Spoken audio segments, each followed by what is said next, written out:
Welcome to the Life After Plus One podcast, where we turn life's lemons into delightful lemonade.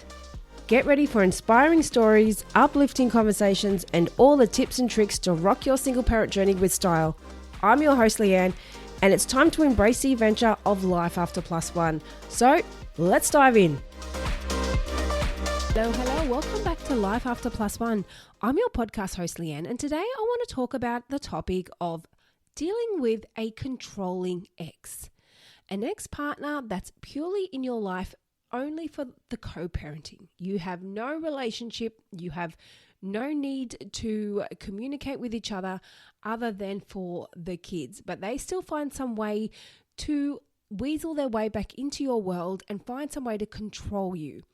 Now we're going to talk about today, how do you spot that and what do you do about that when that happens? Now, it's a pretty shitty situation to be in. You leave your ex and the relationship has ended and you think, thank fuck, I'm finally away from this person. I don't have to deal with their drama anymore. Lo and behold, only to discover that it doesn't end because you've still got a co-parent together. They're still going to be a part of your world whilst you have young kids. And how do you handle them when they keep trying to form some sort of control over you? And why the hell are they doing this? You've broken up. Why do they still care? And why do they want to be so involved in your world? Now, first things first here. Why on earth is an ex still trying to interfere with your life and have some control over you? Well, there's a number of reasons, and many of them are quite sad in a way. So let's talk about a few of those, why they feel the need to still control you. There are a number of different reasons. One of the reasons, jealousy. Maybe you've moved on with a new partner, or maybe they see you out having more fun with your friends and doing stuff with your life, and they're jealous. They're trying to find a way to get back in. And if it's to have some control and have some say in your life, then they'll do what they can. So jealousy is a big one. Another reason is because they're looking for some form of validation to confirm that the breakup was the right decision. So doing these sort of things and getting back in and trying to have some sort of say in your life, they're just trying to confirm for themselves, yes, I've made the right choice, or no, I still want them back. And because they've got nothing else in their world to have control over. Another reason is because they're trying to test you. They want to see if you are still emotionally invested in what you guys had together. Are you showing any form of remorse? Are you showing any form of caving into their control where you feel like you're going back into your old patterns where you were in the relationship? Or are you happy to completely shut it down and show zero interest and not tolerate their bullshit and completely step away?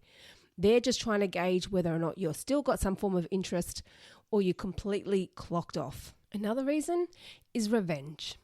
Revenge. Sometimes when you break up in a bad way and they just don't like what's happened, their ego's hurt, they're pissed off, they will try and get involved in some way just to seek revenge and just to make sure they see that you're hurt. They want to see you suffer emotionally, so they will get involved and control you and interfere in any way possible, just as their sad little way to seek revenge. Another reason is because they might feel that you owe them some sort of explanation or apology. So they're going to keep sticking around and keep interfering and keep getting involved where they can because they're waiting for a reason for what happened or what went wrong or an explanation or apology. Now, really, at the end of the day, all these behaviors are completely wrong and completely inappropriate. Because one thing we always need to remember when we're co-parenting, it's not about us anymore. It's not about our feelings. It's not about who hurt who. It's not about proving a point to someone or your ego's hurt, so you need to get out and prove your point. That, at the end of the day, is not focusing on what's best for the kids.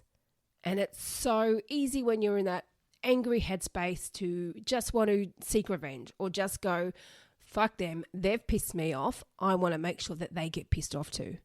But we've got to find a way to let that go because that's not what co-parenting is about. And it's not going to allow for a healthy relationship. And it's not going to allow for a pleasant experience for the kids when they're seeing their parents do this kind of behavior. Now, yes, I do agree there are situations where one person can be more difficult to manage than the other, especially like in this topic here as we're discussing when we have that controlling ex. So how do we manage it? What do we do? Well, before we do that, let's spot the signs. How do we know? How can you tell when someone is trying to control you? Well, straight up, it's pretty obvious.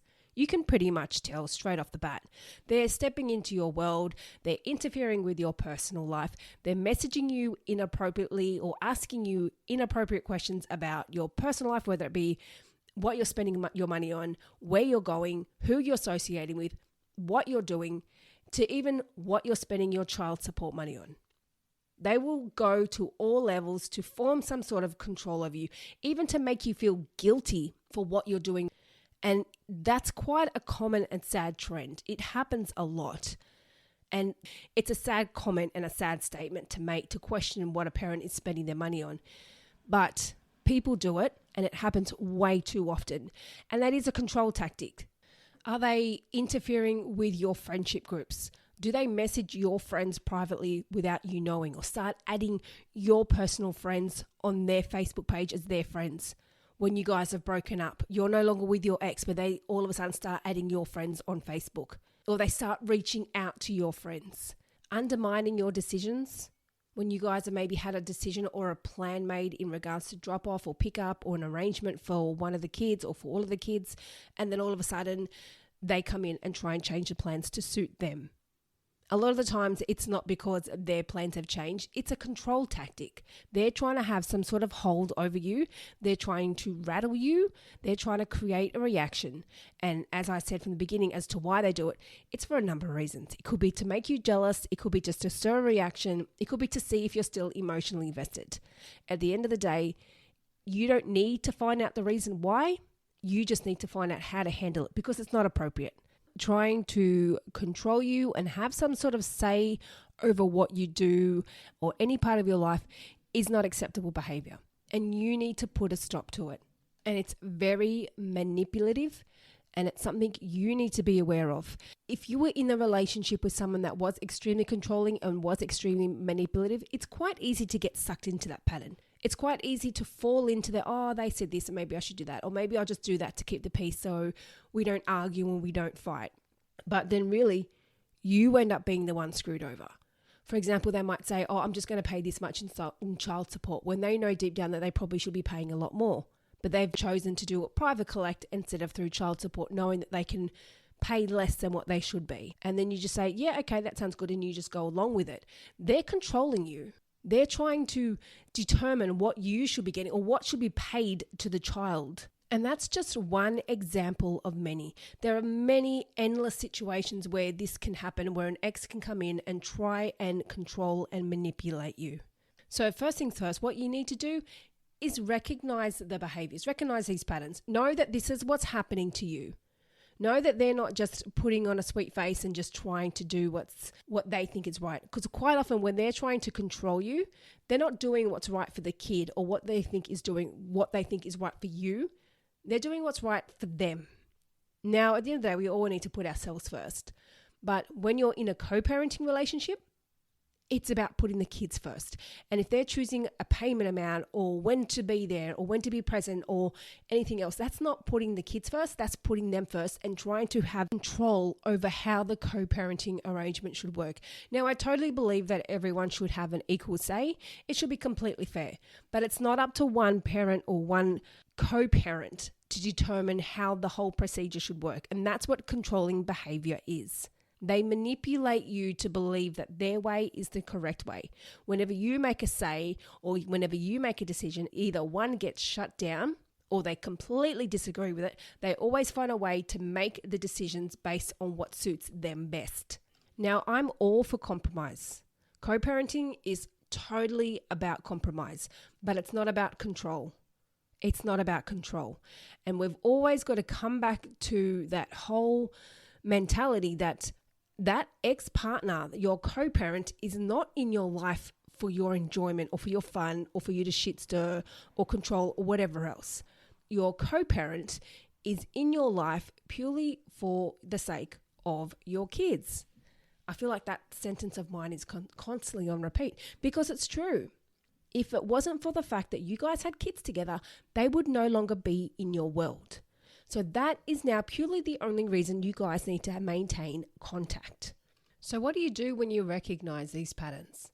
What do you do when your ex keeps popping up in your world and trying to control some form or some part of your world that they shouldn't be? First things first, you've got to put your foot down. You've got to set your boundaries and let them know that no, that's not okay. It's not okay. Now, the biggest thing we've always got to remember when we're dealing with these kinds of situations, if you approach someone in a confrontational way, they're going to respond to you in a confrontational way. If you say to them, listen, arsehole, you better back the fuck off because I'm fucking done with the way you speak to me, then they're going to come back and they're going to retaliate, and they're probably going to be 10 times worse than what they were to begin with when they were just controlling. Then now they're going to get aggressive.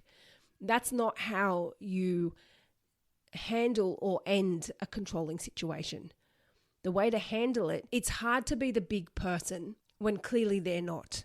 They're acting like the kid, they're being the immature one, their ego's hurt, so they're acting like a little child, stamping their feet, trying to do what they can to get their way. So it's extremely hard to put our big girl pants on, or guys, you put your big boy pants on, and be the bigger person when they're not. But someone's got to do it, otherwise it's just going to end out in a fucking battle, which you don't need. And it is the hardest thing possible to step back and speak to someone that's been nothing but a fucking arsehole to you, and speak to them in a manner that's just completely neutral. No emotions, no anger, just express how you feel in a neutral tone without getting angry. Now, I know firsthand how difficult that is when someone has just been nothing but a complete arsehole to you. But if you respond to them in a way that's not showing any emotion, that's showing that you're not taking anything personally, because when you get to that point where you don't care anymore about your ex, then you will get to a point where nothing that they say will bother you. Whatever they say and do will no longer faze you. And you might be sitting there thinking, well, fuck, that sounds easy for you to say. You come and deal with my ex. Well, do you know what? I have been in that situation. I have been in that situation where I've had everything thrown at me. And like I just said in previous comments, where an ex can control you or try and belittle you for child support, I've had that happen. You know, he would see me go out and buy a coffee for myself and he'd be like, oh, you're spending my child support on coffee. No, fuck with. I do have my own money as well. But fuck, don't fucking try and make me feel guilty because I want to have a coffee. That is a controlling behavior. Even to the point when I broke up with him, I left him with nothing. I didn't have the energy to fight for anything. I could not be fucked. For me, I thought, you know what? It's just money. It's just clothes, or it's just household items. They can be replaced. They don't hold meaning in my life. The only thing that held meaning in my life was my daughter, and I had her, and that's all I fucking cared about. But to the point that when my daughter was sick, I even left a relationship with no car because I sold my car when I was in that relationship, which was another controlling tactic on his end. And so when I left that relationship, I didn't have a car. My daughter was sick one day and I messaged him and said, can I use the car to take her to the doctor? And then he made it out like I was lying. He said, no, she can suffer because of your attitude. That fucking blew me away. That is a statement that will stick with me till my deathbed. I can tell you that now. I remember that statement clear as day, like it just happened yesterday, but it was probably about 10 years ago. Who the fuck says that? Now, in his defense, well, it's actually not in his defense, but he's tried to then say, oh, I thought you were lying. Even if you were lying, even if I was, which I wasn't, why would you not say, okay, sure, let me take her to the doctor then? If you think someone's lying, call them out on it. Okay, I'll take her. And honestly, if he turned around and said that, I would have been sure, great, take her. I don't care how she gets there. I need to get her to a doctor. She wasn't well. I ended up having to call up one of those medical hotlines because that's the only option I had. And I got it sorted and I got it under control. But that is all a fucking control tactic. And he loved that. He loved that I left him with nothing, and he loved that I didn't bother fighting for it because he knew I had nothing and he knew I had to build my life up from scratch again. And that was all a control thing from him. So he knew I had nothing. So even for just the small little things that I had in my world was maybe just enjoying a coffee here and there because I had nothing else, he even still tried to control that.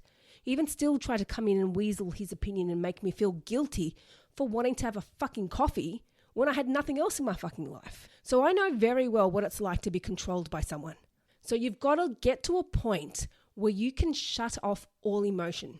Now when I see him message or call, actually I don't even answer his calls anymore. And some people might think that's rude, but for me, I think that's easier because I don't have the emotional capacity to deal with him. I don't want to fight. I don't want drama. So for me, it's easier to send a text. And if he sends something I don't like, I can read it, I can process it, and I can respond where I'm ready. So I can think about how to respond where it's not going to create a fight. And that has worked for me. And so far for the last, I don't know how long, for a while now, there's been no fighting because I've shut off all emotion. There is zero emotion. If he messages me, I don't have any reaction. And this is one thing that we all need to get to, a point like that when you're dealing with an ex. If you guys have completely broken up and you're both happy with the decision, you need to get to a point where there is no emotion. Now, if you're angry with your ex because of what happened with the breakup, or you're angry that they've moved on so quickly and they're with a new partner, then you've got to find a way to manage it without getting angry. Because like I said, no matter what, they're going to be in your life whilst you have young kids.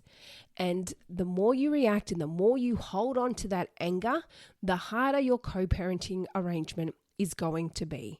Because if you react or get angry whenever you see a message or get a call from them, it's just going to cause them to want to react back to you. And the hardest thing that I said earlier is to actually be the bigger person. It takes a lot of fucking maturity to step up and go, no, I don't give a fuck. I'm not reacting.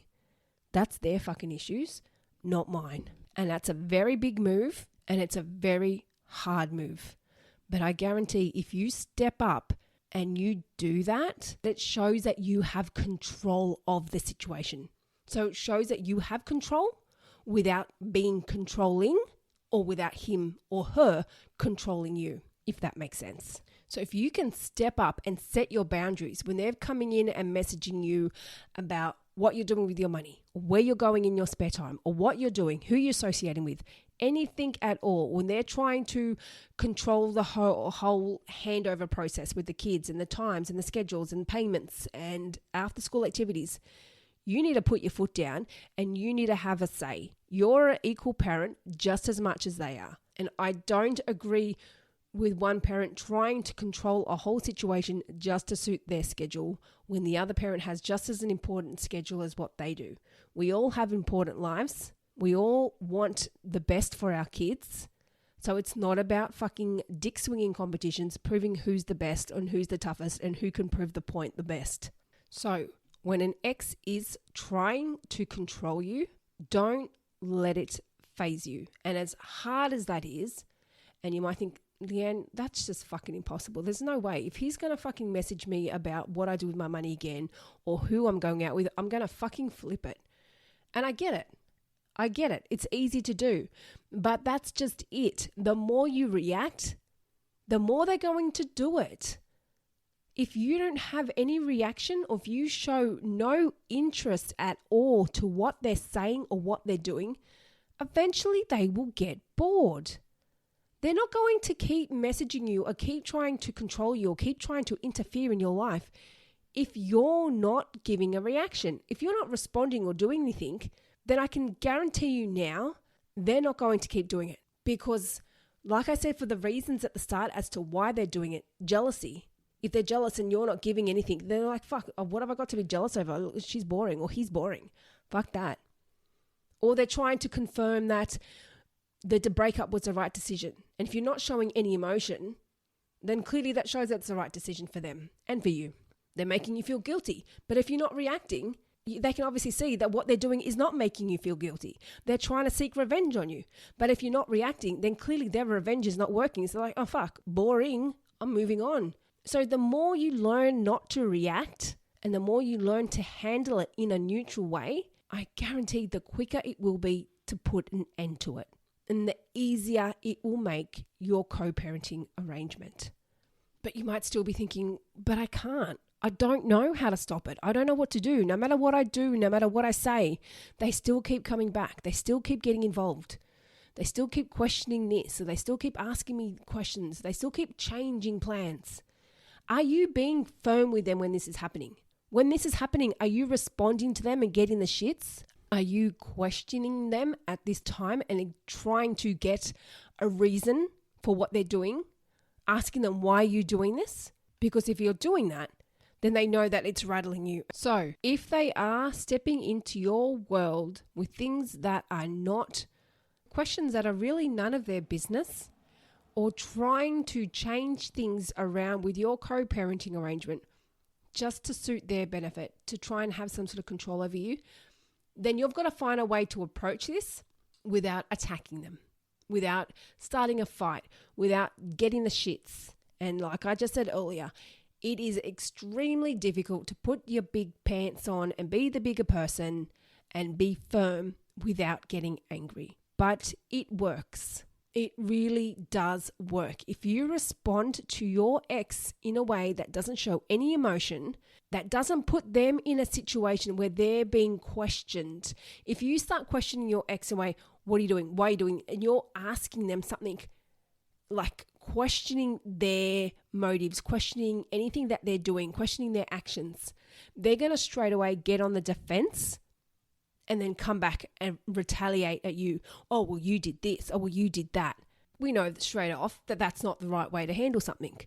But that's why I'm saying you've got to put your big pants on, because they're not going to respond to the situation the way that you want them to. So be firm.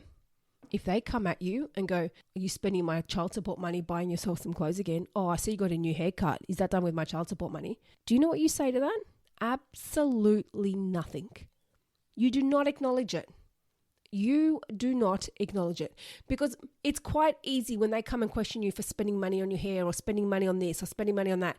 It's quite easy to retaliate back to them and go, oh, well, you bought this or well, you bought that or well, this is my money. Who gives a fuck? They're just trying to rattle you and have that control over you. But if you're showing no reaction, then it's showing them that they don't have control. When you keep responding and when you keep retaliating, they're holding that control over you. They're dangling that carrot and you keep biting at it. You keep trying to grab it.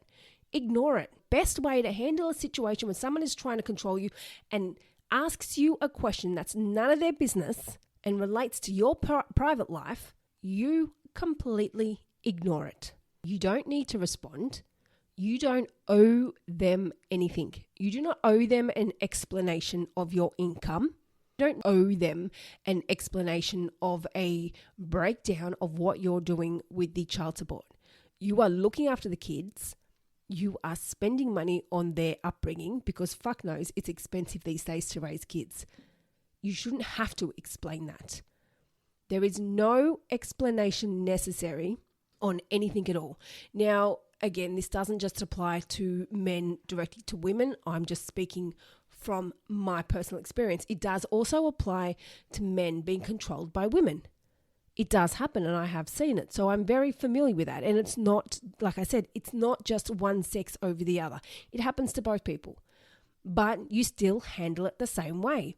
So when someone comes to you asking you a question that's got zero business to do with them, you completely ignore it. Now, I'm not saying they're necessarily going to stop straight away when you just ignore one message. If only it was that easy. It is a process that takes time because I will send one message, you might ignore it, and they're like, oh fuck, I've got nothing to respond to. They didn't even ignore me. They didn't even respond to me, I should say. And then they might try something again later, in a week or so, in a couple of days or in a couple of months or who knows, however long it is. They might try again later down the track. Same system, ignore it. Or they might eventually pop up and start asking you questions. Why are you not answering my messages? Why are you not getting back to me? Now, you can tell them straight off the bat when they ask you these questions, but I still personally think it's best to completely ignore it. And if they do ask you why you're not answering their questions, that's when you address it. Because it's none of your business, and I don't owe you any explanations, and it's not right that you're putting me in this situation. You have a partner. You need to focus on your life with them And what I'm doing is not your business. I'm looking after the kids, and that's all that matters. You need to stop asking me these questions. It's not appropriate. I've had enough. I'm happy to speak to you when you ask me anything at all about the kids, but anything else out of that is none of your business, and I will not acknowledge. And I can tell you now, they will step back and go, fuck, who's that? They might be used to you being in the relationship being the pushover because they've controlled you the whole time that they've known you. They've had say over you. They've controlled everything. Then all of a sudden now you've put your foot down. I'm not tolerating this. This is not on. I'm not accepting this anymore. If you're going to keep behaving this way, I'm going to block your number and I will unblock you when it's time for you to see the kids. Until then, there is no further communication necessary. Setting your boundaries and putting your foot down is a big move. But doing it in a neutral way where it's not going, you're a fucking asshole, how dare you do this to me, this is none of your fucking business, stop talking to me, stop doing this, stop doing that, why are you doing this? They're going to go and come back at you with something even worse.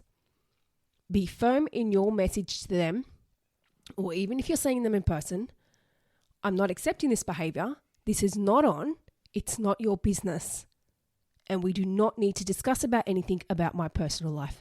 End of story. And then, like I said, they're not going to stop straight away. They will not stop. So you've just got to be firm and you've got to stick to your guns.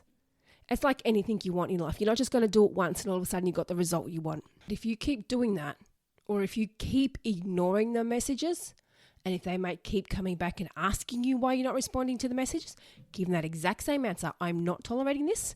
Enough. We're not discussing this any further. And they'll look up and go, oh, fuck, okay, they're serious. They're serious. I don't have a battle here. I don't have a fight. I'm trying to fucking get a reaction here and it's not working. Stick by your guns, be firm, and don't cave in because they will try and make you cave. They'll try and be sneaky in some way. They'll do it, whether it's changing drop-off time without you knowing and just randomly turning up late or randomly doing something that you don't agree with, that wasn't something that you discussed.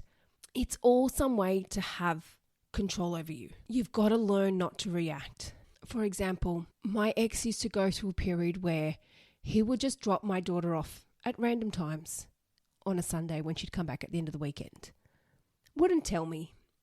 It was just potluck. I had to guess. Some days it was like 2:00 in the afternoon. Some days it was 8:00 at night. And that was his way of trying to have control. He didn't want me to go out and enjoy my Sunday. He wanted me to sit at home and wait for my daughter to come home.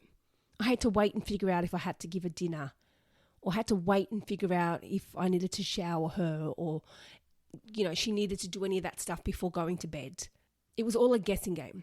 But as hard as it is, it wasn't worth my energy fighting with it. It really wasn't. My peace of mind and my happiness wasn't worth me stressing about, does my daughter need to have dinner or not? She'd always come home on a Sunday night. It was just what time? What time? So I've learned to just live my life. If I've got plans on Sunday, I've got plans. I'm going out. If he comes and drops her off when I'm not there, then that's his fault. His fault for not letting me know, or his fault for not messaging. I do not rearrange my life to suit him when he's not letting me know on what's happening because he wants to have some sort of control. He thinks I'm just sitting at home waiting. But thankfully, my daughter is now at an age where she can call me on Kids Messenger. So I have contact with her. So I now tell her, when you're coming home, please can you give me a call and let me know to make sure I'm home. So I don't have to rely on him anymore. So that control there has gone from him. So that's another way that you can manage it. If your kids are at an age where they've got their own phone or their own device, or they can contact you through Kids Messenger, or they've got their own SIM card and they can call you or text you, then rely on them. Now, I'm not saying to be sneaky and get information from the other parent behind the back. No, I mean, if the other parent's trying to control you or not telling you what time they're coming home or not telling you what's happening and you've just got to sit around and guess, get the kids to contact you. Hey, just let me know what time you're coming home. Let me know if you need to have dinner tonight.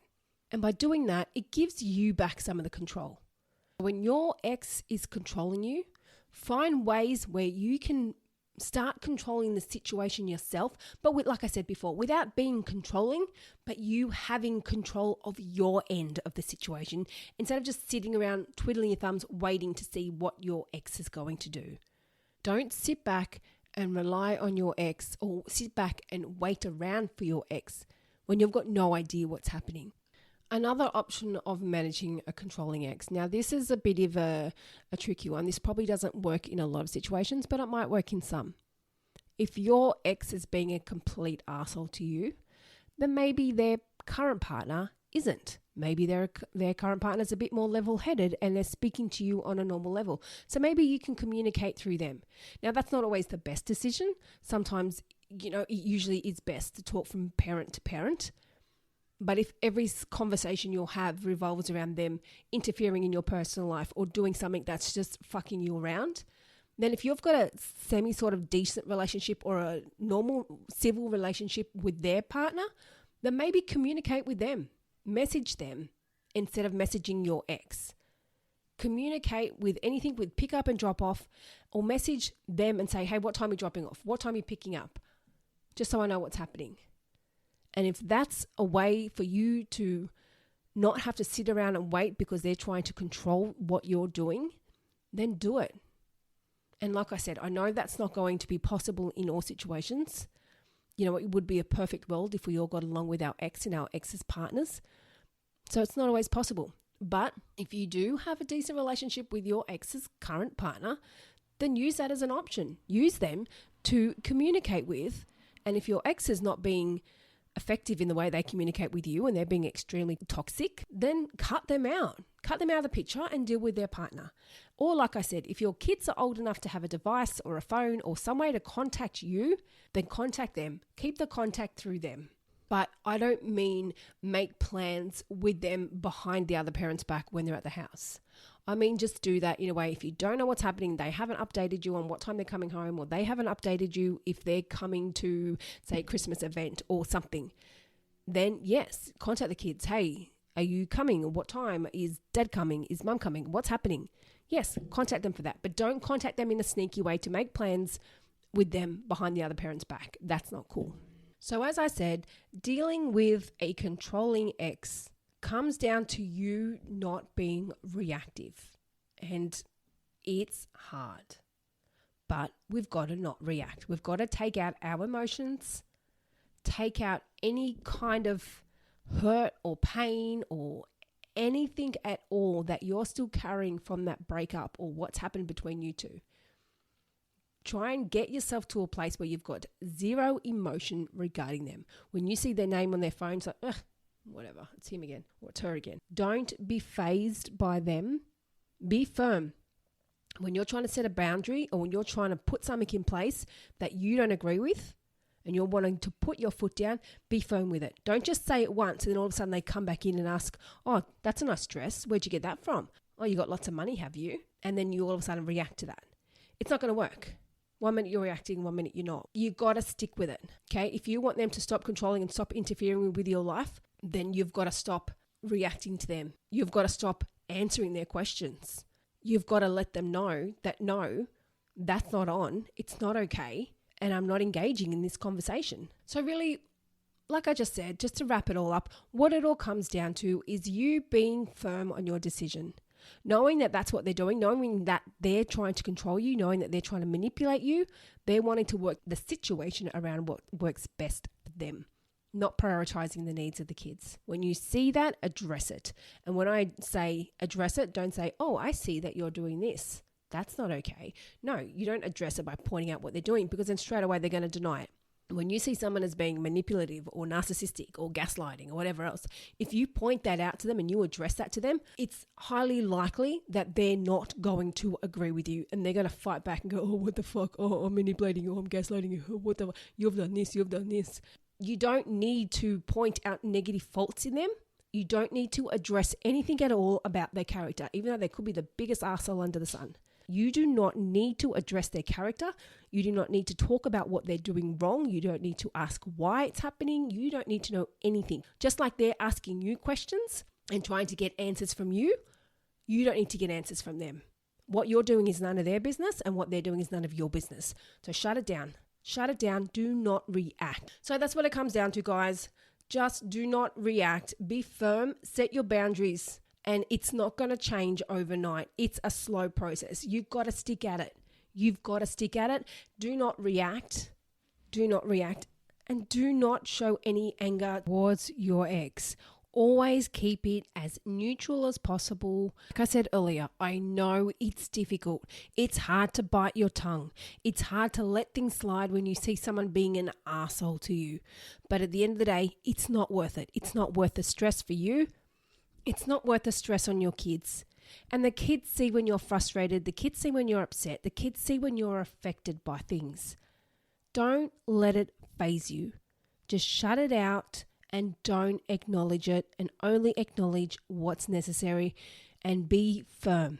And I guarantee you, eventually it will start to stop. They will realize that you're not reacting, you're not giving anything back, and they'll understand there's no point. And most importantly, when you're being firm and you're sticking through with that and you're following through each time they initiate contact, and you're not giving in to them, and you're being firm each time, they will start to realize, oh, fuck, they're being serious. They're not taking the piss. They're being serious now. And it's kind of like dealing with a teacher. You know, sometimes you get those teachers that are very relaxed and very chilled, and you know how to kind of, well, you get those students that kind of sometimes walk all over them and take the piss out of them. Not that I'm condoning that, but it does happen. But when you get those teachers that are really firm and stick to their guns and know what they want and know that they're not going to tolerate getting spoken to like shit, they're those teachers that, whoa, I don't mess with them. You don't mess with them. And you need to be that kind of person. Put your foot down and show that you're not someone that's going to be messed with. Enough of this. I want to get my life back on track. And you don't want to do it with them constantly interfering. So for that to happen, you've got to be firm. Be that serious school teacher that's not going to tolerate shit. Nope, not condoning it. And like I said, I promise you, that'll get them to stand up and go, whoa, okay, I see. They're not taking my shit. So that's my advice for dealing with someone that's trying to step in and take over your world. Step in and try to control you. Put a stop to that. And if you're not sure how to do it, or you're not confident enough, because sometimes it can take a little bit of balls to actually do that, to initiate that first step. So if you're not confident, reach out. Jump onto my website. I do have some services available. I'm happy to walk you through that process. Otherwise, give it a go. If your ex is being an arsehole and is constantly trying to tell you what to do, or tell you what you can and can't do, or questioning things that you're doing that are none of their business, start putting your foot down and start by just ignoring it. Don't acknowledge their shitty behavior. Don't stoop to their level. That's the best advice I can give. Do not stoop to their level. No matter how much you want to vent, no matter how much they've pissed you off, no matter how much they've fucked you around, getting that anger out on them is not going to benefit anyone. If they've pissed you off, go talk to a friend about it. Go talk to someone else. Talk to me. Message me on my website. Message a friend. Call someone, but do not vent your anger to your ex, because it's only going to escalate.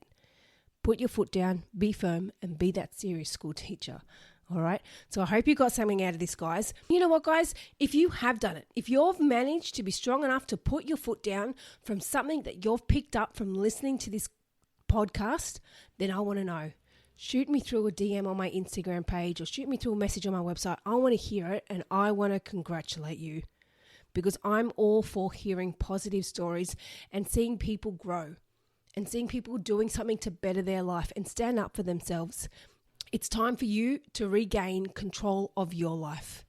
Thank you again, guys, and I really hope you got something from this. And like I said, if you really did and you've managed to actually put your foot down and try and regain control from your life, shoot me through a message. I want to hear it. Thank you all. Have a great day, and until next time, I'll be in your ears then. Thank you. Thank you for joining us on the Life After Plus One podcast. If you loved what you heard today and looking for some further support, then jump onto our website, lifeafterplusone.com. Plus, don't forget to check out our Instagram page for further resources and inspo. You can find all the links in the show notes. And remember, you're not alone on this path. I'm looking forward to seeing you on the next episode. And in the meantime, keep thriving, keep growing, and keep exploring your amazing life after +1.